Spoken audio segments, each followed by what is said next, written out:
Le bilan de la Première Guerre mondiale. Le bilan humain de la Première Guerre mondiale est lourd.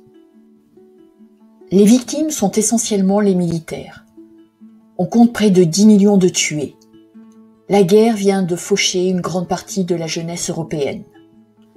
À ces 10 millions de victimes, il faut y ajouter les mutilés ainsi que les veuves et les orphelins.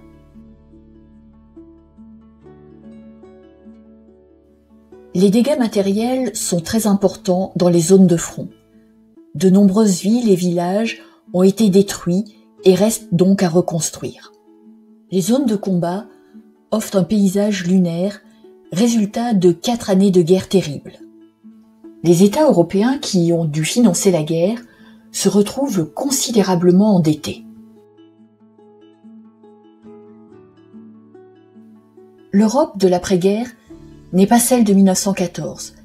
Les traités de paix ont redessiné ses frontières. Les changements ont lieu en Europe centrale et orientale. Outre la disparition de l'Empire ottoman, 3 empires disparaissent en Europe. L'Empire russe, l'Empire d'Autriche-Hongrie et l'Empire d'Allemagne. La Russie est obligée de céder des territoires à l'ouest, donnant naissance à la Finlande, à l'Estonie, la Lettonie, la Lituanie et la Pologne. L'Empire d'Autriche disparaît, cédant la place à plusieurs États. Le sort de l'Allemagne est réglé par le traité de Versailles en juin 1919.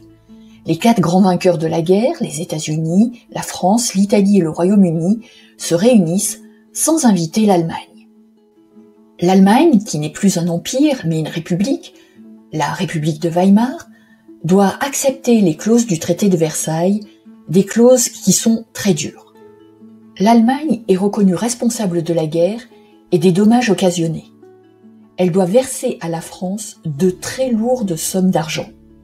À ces clauses financières s'ajoutent des clauses territoriales. L'Allemagne se retrouve amputée d'une partie de son territoire. Pour permettre à la Pologne d'avoir un accès sur la mer Baltique, la Prusse orientale est séparée du reste de l'Allemagne.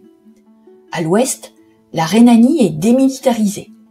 L'Allemagne ne peut avoir aucune troupe et aucune fortification dans cette zone. L'armée est réduite à 100 000 hommes et ne peut posséder ni tanks ni avions, 2 armes qui avaient permis le retour à la guerre de mouvement.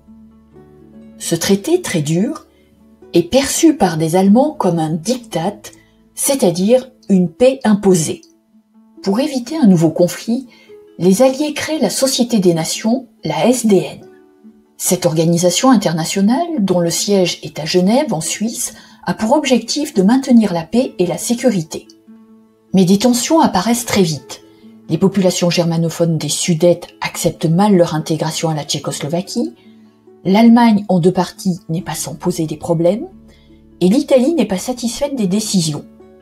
Pour les Italiens, la victoire est mutilée car ils se voient refuser certains territoires dans le nord-est. La SDN se révèle très vite inefficace. L'organisation internationale ne dispose d'aucune force armée pour faire respecter ses décisions et le Congrès américain refuse de voter l'adhésion des États-Unis à la nouvelle organisation internationale. Les traités de l'après-guerre établissent donc une paix fragile.